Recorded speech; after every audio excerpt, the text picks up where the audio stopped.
Welcome back to Indie Film Weekly for the week of August 14, 2026. I'm your host, Glen Reynolds.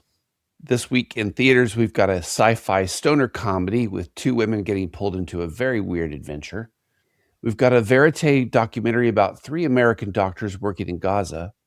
And we've got a rural Ohio recovery drama about two foster brothers trying to stay on track inside drug court. Quick ask before we move on, if you can see one of these films in a theater this weekend. Indie films need early ticket buyers, not silent supporters who plan to catch up when the movie is already gone. On demand, I've got a friendship comedy about pregnancy, panic, and the terrifying realization that adulthood was not merely a rumor. And for our classic, we're celebrating a 20th anniversary Korean monster movie with family chaos, political bite, and one very rude creature in the Han River. Want the written version of these picks each week? I also publish the Indie Film Weekly newsletter. It's the same 5 films in a quick read. Sign up at newsletter.circusroadfilms.com. Let's dive in. Our first indie film in theaters this week is The Wrong Girls. Directed by Dylan Meyer, this is a sci-fi stoner comedy starring Kristen Stewart and Alia Shawkat, which already tells you the movie is not applying for a permit to behave. The setup has two women being pulled into a bizarre chain of events involving a briefcase, strange powers, hired muscle, and the kind of escalating weirdness where every answer makes the day less normal. Stewart plays Frankie, and Shawkat plays Molly. And the fun is watching them move through the chaos with a slightly stunned confidence of people who cannot believe this is now their problem. The supporting cast is stacked with Cate Blanchett, Tony Hale, Lakeith Stanfield, Seth Rogen, Kumail Nanjiani, and Kate McKinnon, all somewhere in the orbit. But the core appeal is the friendship energy. This is the kind of comedy where the plot can be wild, but the emotional engine is two people trying to stay connected while reality gets aggressively unhelpful. Meyer co-wrote the script with Stewart, and the friendship at the center keeps the movie grounded, even when the plot appears to be sprinting toward the nearest exit.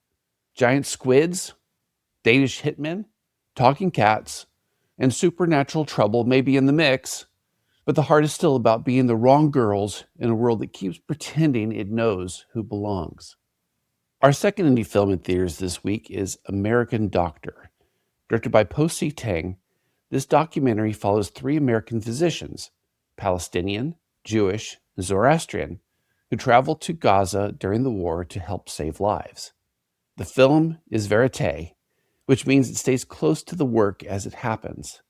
The hospital corridors, the surgeries, the exhaustion, the triage, and the impossible choices that come when medicine is being practiced inside catastrophe. This is obviously a serious pick this week, and it should be. The hook is not just that these doctors come from different backgrounds. It is that their shared oath becomes the thing that matters most when the politics outside the hospital are overwhelming. The film looks at what it means to show up with skill, training, and good intentions, then realize that even all of that may not be enough. It also keeps the focus on civilian life, infrastructure, and the human cost that can be flattened when war is talked about from a distance.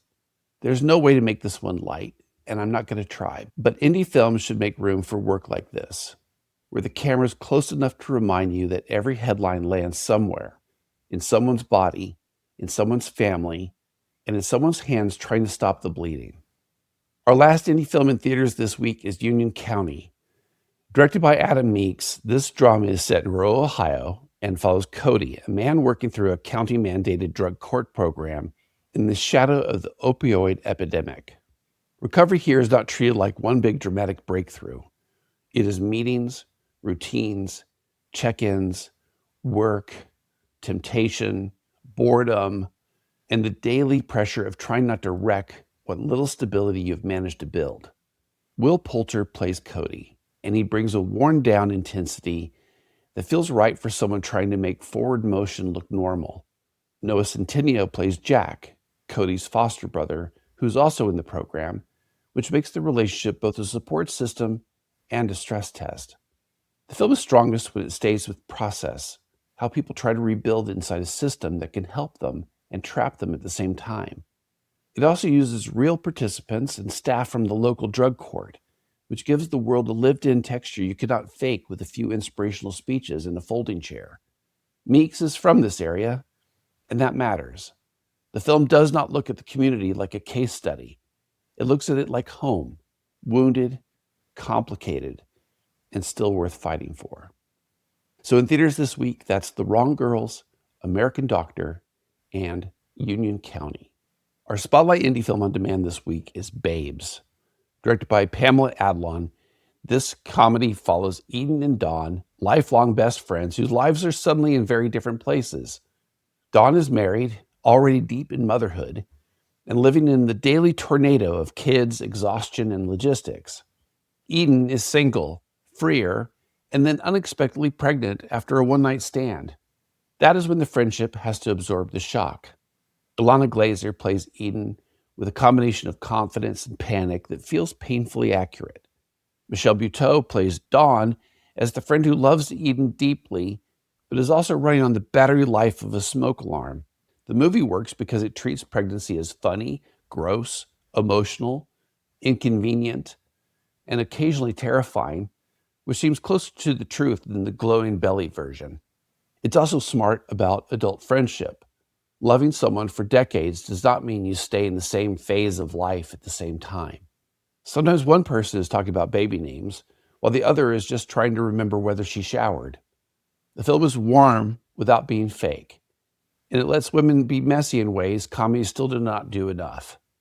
You can rent it on Apple TV, Amazon Video, or Fandango at home. Our indie film classic this week is The Host, celebrating its 20th anniversary. Directed by Bong Joon-ho, this Korean monster movie starts with toxic chemicals dumped into the Han River, then jumps forward to a creature emerging from the water and attacking a crowd in broad daylight. That scene still plays like a masterclass in mayhem. The monster is fast, ugly, unpredictable, and deeply inconsiderate about people's lunch plans. At the center is the Park family, especially Gangdu, a not exactly heroic snack bar worker whose young daughter Hyun-seo is taken by the creature. From there, the family launches a rescue mission that is part action movie, part family farce, part political satire, and part grief machine. Song Kang-ho plays Gangdu, and he is perfect because he can be foolish, terrified, stubborn, and heartbreaking without ever changing movies. Bong's great trick is tonal control. The film can be funny, then scary, then furious, sometimes in the same scene, and somehow it never falls apart. It's a monster movie where the monster is real, but so is the institutional failure around it. Bad information, bad leadership, bad priorities. Very relaxing, obviously. If you only know Bong from later work, this is essential. You can rent it on Apple TV, Amazon Video, or Fandango at home.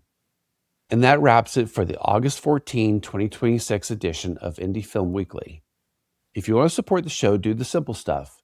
Subscribe so you don't miss next week. Share it with one friend who likes being early. Rate it because it helps the apps take the show seriously. Then leave a quick review, even one sentence helps. Until next week, keep it weird, keep it awake, and keep it indie.